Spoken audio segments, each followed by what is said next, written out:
I wanted to change career. And being a people's person who wants to work with people, talking to people, helping people, I came to the realization that the best career for me would be to join the police. And I've lived in Kent for many years. And I also think one of the ways of helping my community in Kent is joining the police. I'm a positive action sergeant. If you go onto the positive action pages, it will tell you all about protective characteristics. So we support anyone that's got a protective characteristic that might think there is a barrier to them applying. It might be that someone just wants a little bit of a chat with someone that's already in the police force to put them in the right direction of which application route to go down. If you want to find out about the entry routes that we've got, when I joined there was only one. There are 8 now. 4 for uniformed officers and 4 for Investigate First, which is the fast track to detective. Ultimately, even if you join Investigate First, like Sam, you're still a police officer. As you can see, Sam is in uniform. He is still a police officer. And although he's going to do his fast track to detective, he is still a police officer. But if you want to join the Positive Action Engagement Programme, that is open for people from an ethnic minority background because we are underrepresented. The information I got from her, walking me through the application process, was very, very helpful. It puts you at ease, and then knowing what is ahead of you will help you to prepare. Welcome to More Than a Badge, a Kent Police podcast. My name is Suki, Randhawa, and I will be your host today. Today's episode is with Police Sergeant Clare Boichat and Police Constable Sam Tunkara. Welcome to the podcast, Clare and Sam. Thank you. Thank you. Clare, myself and you have worked together for many years doing positive action work. Sam, it's a pleasure to meet you and speak to you today. Yeah. Clare, you've been here now for how long? Just over 26, nearly 27 years this year. So 2 sides of the spectrum there. Yeah. So one hopefully retiring soon and one just starting the career within Kent Police. Yeah. So Sam, I'll start with you first. What inspired you to join Kent Police? My background is in law, and then I wanted to change career. And being a people's person who wants to work with people, talking to people, helping people, I came to the realization that the best career for me would be to join the police, because my background in law would be very relevant to being a police officer. So that's what inspired me to join the police. And I've lived in Kent for many years, and I also think one of the ways of helping my community in Kent is joining the police. Okay. Yeah, that's. So you say your background is law. Yeah. So I'm guessing you done a degree in law Yeah. at university. Yes. I attended the University of Huddersfield, where I did my LLB. Right. And then I proceeded to the University of London Met in London, where I did my LPC. That is the postgraduate for law. And then I worked into a law firm for many years, and here I am now today with the police, which I'm very excited about. Good. Yeah. Clare, I know, like I said, I've known you for a number of years now. How long have you been with Kent Police? You said, was it 27 years now? Yeah, so I joined in August 1998, so a long time ago. Different career pathway to Sam. So I joined when I was 23, left school, did okay with my GCSEs, not brilliant, but okay. And I went off and trained to be a florist. So I did that for 3 years, and then I worked around sort of florist shops doing YTS, which was a scheme back then where you did training once a week at a college and then you had a job at the same time. But always knew policing was something I wanted to do, but you couldn't join back then until you were about 18 and a half. So I knew I had to do something beforehand.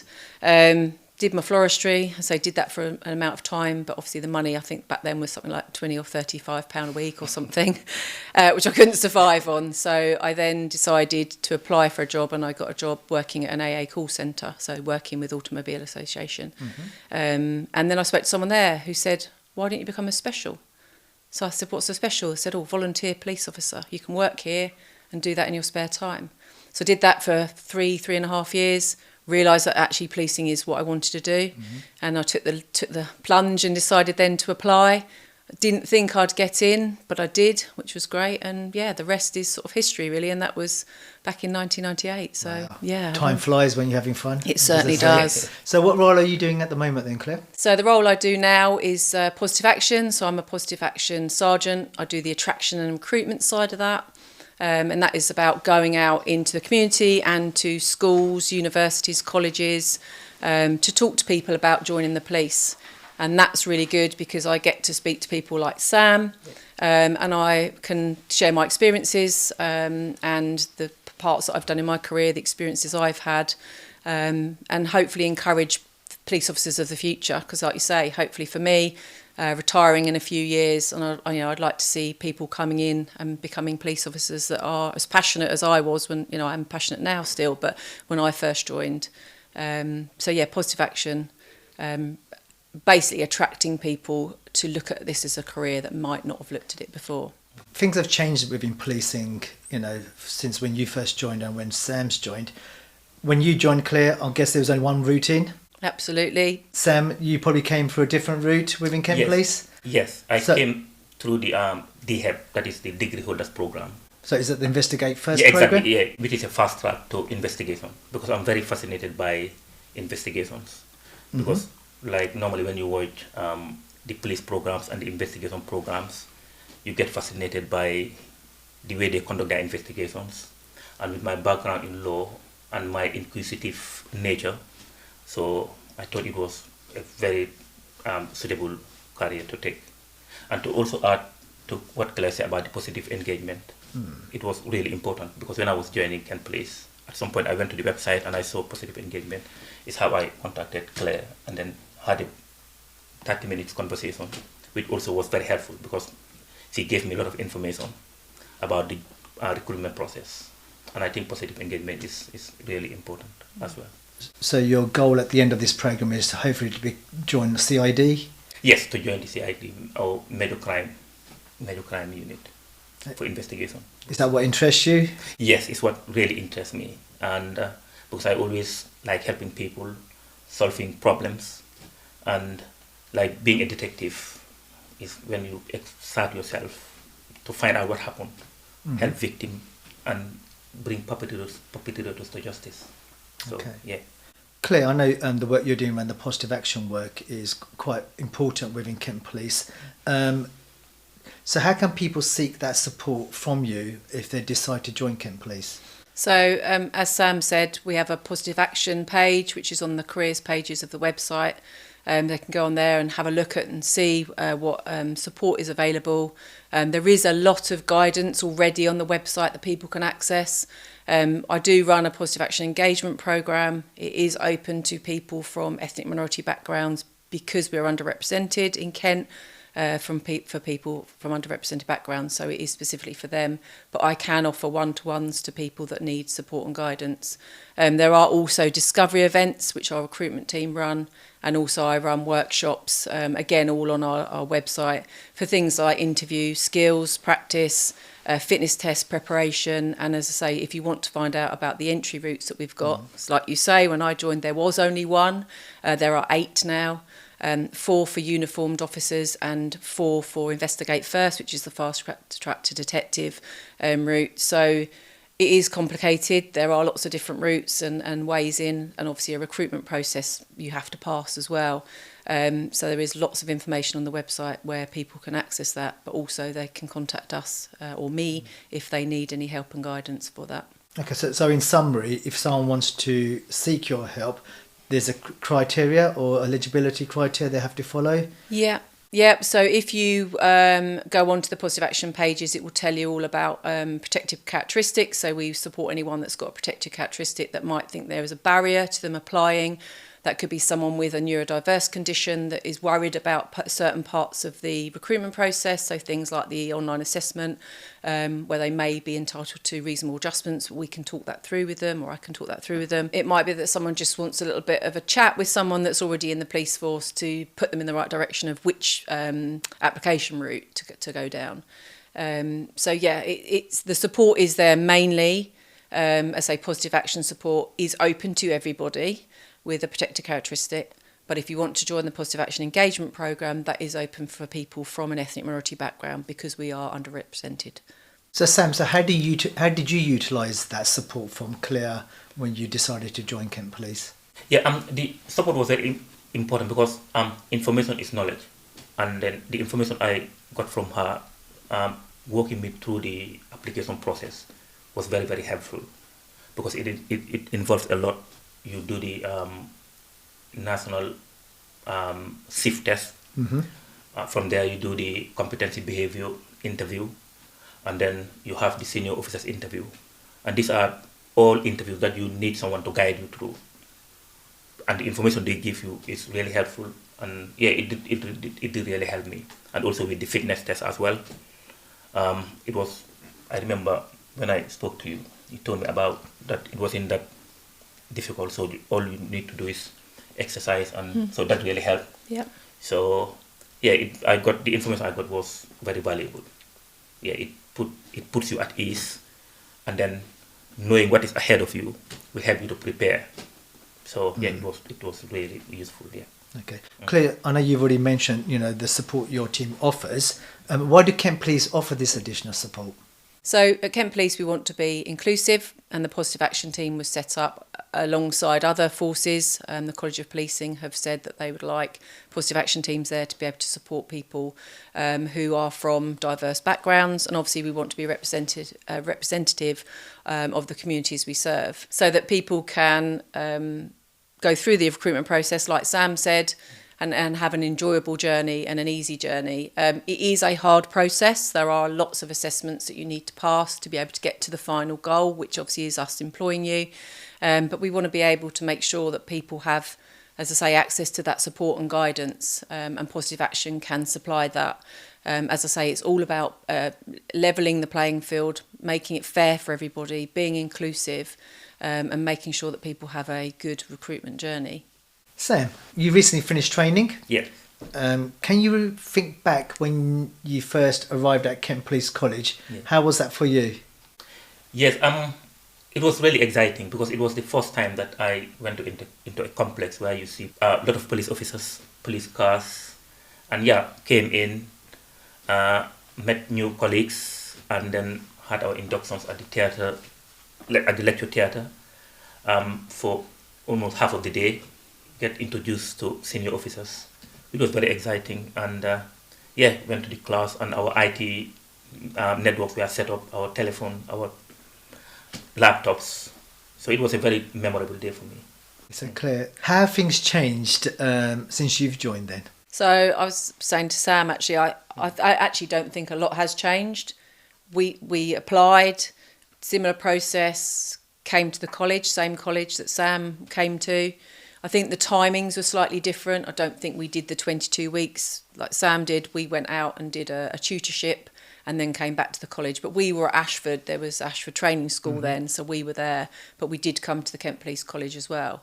The law is obviously very similar. Obviously, the law does change, but a very, very similar structure. You will do your scenarios where you're in a safety of the college to learn and progress, as well as learning the law and doing your exams. So I think it's actually probably very similar from when I joined all that time ago. Obviously, little bits have changed, haven't they? Yeah. And I know Sam's gone out onto his division now, and he's with his tutor. Yeah. Same thing. I remember having a tutor and went out for 10 weeks with my tutor, and that's when you put everything you learn at the college into practice. Yeah. So it's not really changed that much, although it was a long time ago. But and obviously Sam's gone down the investigate first route, the detective route, which I've never done. So Sam will eventually do his National Investigators exam and his portfolio, which obviously at any point if I wish to do that in my career I could, but a detective route's not really been a route that I've looked to do, but I can understand why Sam has done it because it does sound really interesting. Yeah. And just to add to what Claire said also regarding like when you are at the college here for 22 weeks and then you go out there and then to implement what you've learned into practice is very exciting because you've done role plays and now you're doing it in real life. So that transition. So the stuff that you're doing at college Yeah. is really like dealing with things on the street then? 100% is very, very relevant because all the role plays you do here are basically simulated to what you do in real life. and to have the experience of the role plays here helps you, because if you get a call for, say, DA, and then on your way to the incident, you start jogging your memory of how you handle these situations here, and it's not very different to how you do it here, because the basics are the same. So what you do here is very relevant to what you do outside there. So the training that they offer at the college is probably fit for purpose in terms of, for a police officer going out on the street, dealing with incidents, you're equipped, you've got the confidence to deal with it, because you've learnt that stuff at college. Absolutely, and the word confidence is very important, because it gives you the confidence. Because it wouldn't be the first time that you are dealing with incidents, communicating with people, talking to people, conflict management, and all that. So what you learn here is so relevant to what you do outside. And also, of course, the law part, like the definitions you do, you learn so many definitions of offences. And as a police officer, if you arrest somebody for an offence, you need to know what the offence is. What was being a student at Kent Police like for you? Being a student at Kent Police was really interesting, because you become, as the name implies, a student. No matter what your background was, then you become a student. In that, you come into the college, you meet your trainers, you meet your colleagues who have worked in different sectors. So you come together, and then apart from the academic aspect of the law, which you do a lot of, because you learn a lot of definitions, a lot of scenarios, and loads of different aspects of mental health, domestic abuse, adult protection, child protection. Apart from all those bits, you have the scenarios as well, which are the role plays. That is, you simulate what you do in theory into practice by having somebody playing as a role play, and then you will be crewed up with somebody to go and deal with a situation. And then you also have PST, that is personal safety training, how you are able to defend yourself, and how to use your equipment, which is really important in policing. And then you have your IT setup, that is for your laptop and for your telephone, which was very exciting, because it was the first time that you get all this information. And also be prepared to do the work, because it's 22 weeks. So there's a lot that is covered in the 22 weeks. So you really need to be serious with the work as well. When it's time to play, then you can play, but be ready to do a lot of work as well, because there's a lot of work that is involved in the course. And when you successfully finish the course, then you have a passing out parade where you invite your family and friends to come and see you. So my experience was positive during the program, and I encourage anyone to give it a go if you are thinking about it. So were you the same as me? Did you do Monday to Friday, like 9 to 5? So we stayed here when I was at college, but I presume, did you stay or did you come and go every day? Yes, to stay at the college depends on how far you live, because I think there's a certain mileage that you have to meet to be able to stay at the college. For me, I was staying at home, and however far I live, I love staying at home, so I have been commuting. So I was commuting Monday to Friday, 8 to 4. So it was really, I really enjoyed my time here. You had some people who stayed because they live, I think, outside, is it 40 or something miles away? Then you'll be given accommodation to stay. Yeah. But I was happy doing the commuting anyway, Monday to Friday, and you have your weekends off. So it was really exciting. And the same as what I did. So you'd have some written, some exams, some scenarios. Then you go out, don't you, and do a bit of sort of it's called what's the traffic bit you absolutely. do? When it comes to traffic, you do what they call RIM, that is road incident management. You are taken to the road to close a live road. Right. Because this is something that you do when you are out in area. Say if there's an accident, and then you need to close the road. So you get practical experience before you go out. Experience. That's of good. That, road incident management. Do you get your warrant card? Yeah, it was a very memorable day when you get your warrant card. Yeah. Then it will dawn on you that you are a responsible person now. And do you get signed in at court still? No, for ours it was the magistrate Okay. that came over. Okay. And then our fourth numbers were read. Yeah. You sign it, and you get the warrant card. So when you get hold of the warrant card, it's a very proud moment. Yeah. Because you're a police officer. Exactly, you're a police officer, and you know the responsibility Yeah. that it comes with. Yeah. So yeah, That's when it's a bit more real, isn't it? exactly, it becomes more Yeah. real that you are actually a police officer Yeah. to do the. I remember that day. Yeah, you remember it very well. Very, very. Yeah, it's a proud moment. Claire, so what positive impact do the online workshops have on candidates? So, as I said earlier, the workshops I run are the interview skills workshop. So that is there to help anybody going for any interview. So it helps you to understand what an interview might be like, because some people may never have been for an interview. Obviously, if you're coming to join the police, the senior interview or the final assessment that you have, the interview you have might be quite daunting because you're coming into the college and you'll be interviewed face to face. So it's just talking to people about how to prepare. Also talking to them specifically about the competencies and values framework, which is a framework which is used to mark people all the way through the recruitment process and into your policing career. So it's explaining what that framework is, so that they can take that away and prepare their examples for their interview. The fitness test obviously is specific. It's a job-related fitness test that we have, and again it's just letting people know what the fitness test is all about, how to train maybe for it, because before I joined the police I definitely didn't do really very much fitness, so I had to back then do sit-ups, press-ups, strength test. It is a bleep test now, 5.4. You're running for 3 minutes 25 seconds, but it's telling people what to expect so that they don't turn up on day one and try to do their fitness test and then aren't successful. So it's just trying to give them some support and preparation materials to be able to come along and not be sort of daunted by suddenly I'm in this, sort of situation.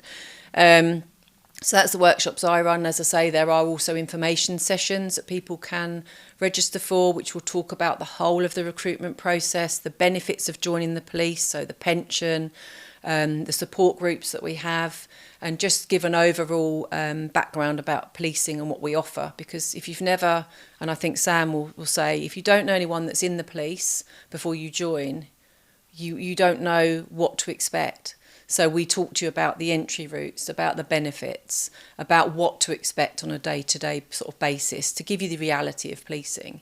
And then the engagement programme is there to support people, to give them the guidance and maybe signposting to the right sort of support. There's also the buddy scheme, recruitment buddy scheme people can sign up for, where they can have access to somebody who has volunteered, who's in the police force, to be their support through the actual recruitment process. So there's loads online, say on the careers pages, that can help people. That was my next question. There'll be people listening to this podcast and thinking there's a lot of information, a lot of support there Kent Police are giving. Where can they find this support? Yeah, so if you go to the Kent Police website, there's a careers page. Then you'd need to select which role you're looking at. So there will be a police officer tile, as they call it. Then you would go into that and it will break it up into police officer and investigate first. And you just look at which route you would like. Both have got slightly different information. Ultimately, even if you join investigate first, like Sam, you're still a police officer. As you can see, Sam is in uniform. He is still a police officer. And although he's going to do his fast track to detective, he is still a police officer, although eventually Sam will become a detective, but he might have to put his uniform at some point and be brought back to do on policing out on the street. But everything is on there. There is access to the guidance for your national SIFT and your online assessment. A new video's just gone out for the online assessment, just talks you through it. College of Policing, really good place to look for the competencies and values framework, the online assessment, national SIFT guidance. And again, as I say, buddies, everything is on that website. If you go on there, you will find it. And if you can't, let us know and we'll signpost you to it. And Suki, and just to add to what Claire said about the interviewing process, talking to her during the interview is really helpful, because the interview is not like any other ordinary interview where you just say things in theory, but like with the competency framework, especially in the senior officer's interview, you need to give an example of in your life where you have actually done something to fulfill that competency requirement. So that's why I think it was very important talking to her. And also, like, regarding whether you are taking the detective route or not, for your 15 weeks at the LPT, you do a normal policing response. You are a normal police officer until you finish that 15 weeks, which I think is so important. Because even if you are a detective, it's important you need to know what happened before you, if the case got to you, the work that has been done by police officers. I think, yeah, it's very complementary. Question to both of you now. Yeah. So I'll leave it to who wants to go first. Yeah. So what was your first day like on division? I'll let Sam answer first because he can probably remember. I'll have a bit of time to think. My first day at division was a mixture of being nervous because it's the first time you are going into a police officer's building as a police officer. Exciting because now you are going to put it into practice. It was the first time I went into a briefing room, sit with my team, the inspector, the sergeant, and then you go through briefing. And then, it was all new and really exciting. Then you feel that, oh, now I'm a police officer. So it was really exciting. Yeah. Yeah, I'm trying to remember back that far, but daunting because you're suddenly this, you've been at the college with all of your friends that you make, and suddenly you're out onto your division as a new probationer. You've already met your tutor, or you meet your tutor, and then suddenly you're out into this big open world. And it is really daunting. And when I was saying to Sam earlier, I had a team probably of about 20 people when I joined, and that's a big room of people to walk into. It's probably very different for you now. But you sit down and you settle in, and all of a sudden you're part of that team. And it's like, where did day one go? Because it does, here, as I said, 27 years this year. And so I look back and think, crikey, that only feels like it was, a year or so ago. So it is daunting, but you will settle in and you will suddenly become part of that team, and then someone else new joins, so it doesn't take long. So without putting you on the spot here, Claire, it's a question for Sam, but I'm going to throw it at you first. So do you remember your first call? No. I remember a really exciting call. I really don't know. I remember, and this is something that really sticks in my mind. I'd gone off and done my driving course. I went off and passed my standard driving, which meant I could use my blue lights and sirens. And I'd gone out with a colleague on a night shift, and a 999 call came in for a ram raid. And I thought, oh, we're the people that are going to go to that. And he was like, turn your blue lights and your sirens on. And I thought, oh no. And we did. And because it was somewhere I knew, I could take us down the back roads and get there, and we literally within a split, probably 5 seconds, had missed the people that had done it. But because, again, I knew where I was, we went down all the little cut-throughs and we found the vehicle with all the, the cigarettes or whatever it was they'd stolen, but the people had run off. And that, for me, was amazing. I was like, oh, my God, I am actually someone that can bring something to that team now. And, my local knowledge helped and all that sort of thing. So I can't remember my first call, but that definitely stuck in my mind as being something really exciting. So, Sammy, I'm sure you can remember your first call. Yeah, I did very clearly because it was a call for domestic abuse.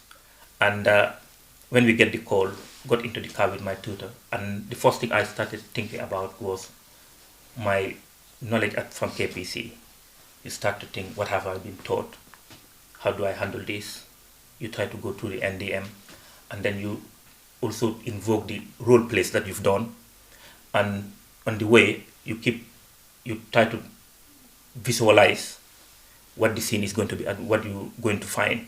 But it is only when you get there that you know exactly how to handle the situation, because some situations are dynamic. And you start to think, have I got my data assessments? Have I got my SDAs? Have I got this video to show? Just to make sure that everything was in order. So luckily when we got there, separated the people involved, spoke to one, and my tutor spoke to the other. And then resolve the situation using exactly the knowledge that you learn from here. And it was very, very successful. How did you feel when you done that? Yeah, I felt really good that at least my first call I was able to handle the situation well. And also to add to my first day at area, I cannot be more grateful with my Dover team, LPT team 1.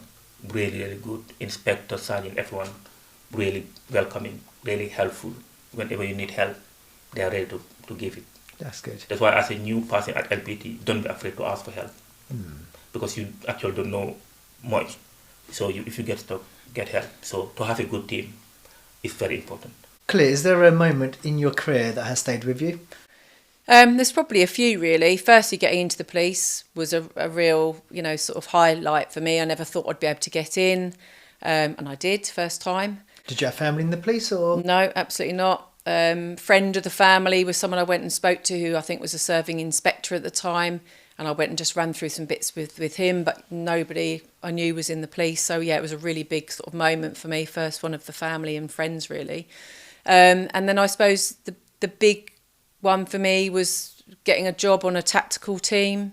So I'd done a local policing like Sam's doing, did that for a number of years, and then I went on to a divisional support unit and again did that for a few years, got some courses, and then I decided to apply for the county's tactical sport group. They're not here anymore, it's a different team. And that was a real challenge because I knew I was up against somebody that I thought was going to get it, and I thought I'm never going to get that job. And I got it. And I did that for 4 years, absolutely loved it, worked with an amazing group of people, did some very interesting jobs, probably the best job I think I've had in my policing career. I was ropes trained, abseiling, I was working in confined spaces with BA kit, I was the highest driving skills. I absolutely loved that job. And I think for me, that's probably my proudest sort of moment of being in the police. And I think that's little old me, that's Claire, she's doing that job. Sam, since you've been in Kent Police, Yeah. it's been a few months now, you've been in the training school out on division. Yeah. So what skills have you developed since joining Kent Police? Yeah, I've developed few, but to name a few, one, communication skills, because policing is mostly to do with communication, that is talking to people. Mm-hmm. And the reason that is important is sometimes if you have a very good communication skills, you get to deal with situations at the inception rather than them escalating. Mm. So the communication skills is one of the skills I learned. Another skill I learned is self-defense. Like you do a lot of self-defense at PSD. So it can be useful both for your professional and personal life. So, and the skill of listening is also very important because you talk to a victim. You need to listen to what they're saying, and so that you'll be able to help them. Mm. And also empathy. Like you deal with mental health. People at their lowest. So you need to be able to empathize with people to be able to help them. So these are all skills that are really essential, and I learned them from the police. So yeah. Claire, how has a career in policing helped you develop your skills? I always remember I wasn't a particularly confident person when I left school, and I always remember my sister saying to me after probably 6 months, maybe a year of being in the police, she was like, "You've changed." So what do you mean? She said, "You're so confident. You are a police officer now." And I'm still me. I'm still Claire, but I think it did change me. I became more confident. My whole point of joining the police was because I wanted to help people. That's never changed. But I became a more confident person. Yeah, and also just to add to the confidence that Claire is talking about, as a police officer, I think you feel confident, and you need to be confident because to be able to help other people, you need to have confidence in yourself first to be able to help other people. Yeah. And I think you're right also, yeah. You get really confident. When you're serving as a police officer, when people see you Yeah. on the street, Yeah. I think you have to have that confidence. Exactly, Yeah. you have to have that confidence in yourself first. Then people will have confidence in you. Yeah. And then you are able to do your job properly. So I think you're right, the confidence it comes in, yeah. And I think it's about believing in yourself as Yeah. well. Because I never thought I'd be able to be a police officer. I was like, I'm never going to be able to do that. And actually suddenly you look back and you go, I can do that. Yeah.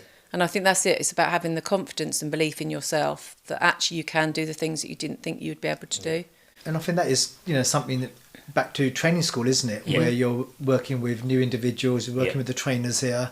Yeah. That self-belief, Yeah. that confidence. They're there to support you throughout the 22 weeks program. Yeah. Slowly but week by week, you're developing your new skills. You're getting that confidence. It all starts Yeah. when you join Kent Police. Absolutely, You yeah. can be a confident person, Yeah. but to become a police officer and have Yeah. that confidence comes with that skill and training that you get within Kent Police. And I think you've got to remember is where, especially when you join, you're with a group of people that are doing the same thing as you. So people are going to learn at different levels, people have different skills, but you're all doing the same thing. You've all got ultimately the same goal. So you will support each other and you'll learn, and some people will learn quicker than others.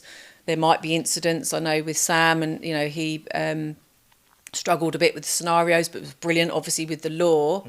But actually Sam's now gone and passed everything, haven't you? Yeah, So yeah. people learn at different stages. I didn't think I'd be very good at the exams, and maybe I didn't get as high scores as others, but still pass. So it's all about supporting each other as well, which is really important. Yeah, you work with people from different walks of life, so you'll be good at one thing and somebody else will be better at other things. So it's just working together as a team. Okay. Question to both of you now. Yeah. When you were as a child, what was your dream job, Claire? Police officer, 100%. Yeah. My dream job was being a journalist because I've got a very inquisitive mind. But now instead of being a journalist, I'll use it to be a detective now. I use that inquisitiveness Okay. to be an investigator. If you had a superpower, what would it be then? Just to know the unknowable. Claire? So I think if I had a superpower, it'd probably be to be able to read people's minds, because I think in policing it'd be really interesting to go into a situation and know actually what that person's thinking, because sometimes it's really difficult. You could go to a domestic and think you know what you're doing, because I've been to one, but every single job is different and every day is different, as we sort of discussed before, Sam, you know. So for me, if I could read people's minds, at least then I'd have an idea of what I'm going into. Yeah. Good one. Sam? Yeah. So what's the most thing you're looking forward to becoming a detective then? Solving a major crime. Yeah, because if a crime happens and then you are able to use your knowledge to find out who committed the crime and to get them arrested, gather your evidence, put them through the court and get them convicted. And then you go to the victim to tell them that the case is successful. So I think that's one of the things that you look for when you know that your job has yielded a result. So yeah. Okay. Claire, back to you. So go back 27 years. Yeah. A young Claire. What advice would you give someone to become a police officer now? I think, like I said before, believe in yourself. You can do things that you never thought you'd be able to do. As I say, I never thought I'd be able to be a police officer. I never thought I'd be here nearly 27 years later and have done the things that I've done. You know, as I say, didn't particularly do well at school, was a florist when I left school. I trained for 3 years at Hadlow College to become a florist, and I loved that, but I always knew policing was something that I wanted to do. So just believe in yourself. You can do it no matter what. All that help and support is out there. So take it, you know, enjoy it, and yeah, just believe in yourself. Sam, what advice would you give someone who wanted to join Kent Police now? Yeah, the first advice I'll give them is not to overthink it. Do your research. Go to the website. You'll find loads of information. Some are self-explanatory. Some you might not understand, which is why exactly you'll find emails, numbers that you can call to find out. And there you can get almost all the information that you need, just as I did when I went online with all this. I've never heard of what national SIF was, what competency framework was. But I went through the website and got loads of information, which helped me prepare for the interview. So at every stage, all the information you need would be online. So it gives you that confidence to be able to prepare yourself. And then you join. And don't be put off if you hear the fitness. Some people might be put off because they've not been doing exercise. But it's not a heavy fitness that anyone can do it. So if you want to join, please go for it. Get on the website. Yeah, get on the website, yes. I think that, sorry to add to that, I think the main thing is make sure you check it, make sure you're eligible. Yeah. There are certain criteria for you to be able to join. So make sure, as you said, it's all on there. Go and have a look. Yeah. You can definitely do it. Yeah. Sam, Claire, it's been an absolute pleasure listening to you both. You know, you're both different experiences. It's been fantastic. Learned a lot. Yeah. You gave lots of information. Yeah. I know lots of information is available on the Kent Police website. So please, anyone who is interested in joining, please go look at the website. And I know that if you're looking to get onto the Positive Action Engagement Programme, there'll be information about that as well. So on behalf of Kent Police, thank you very much for your time today. Thank you. Thank you very much, Suki. It's also been a very learning experience, sitting here talking to very experienced people. You learn a lot from both Claire and yourself. So thank you for the invitation and for doing the podcast. You're welcome. Good luck. Yeah, thank you. If you have enjoyed this episode, don't forget to follow us on Instagram, X, Facebook and LinkedIn, where we'll be posting previews of our upcoming episodes. You can watch this episode on our YouTube channel and find out more about a variety of opportunities available by searching Kent Police Careers. See you soon.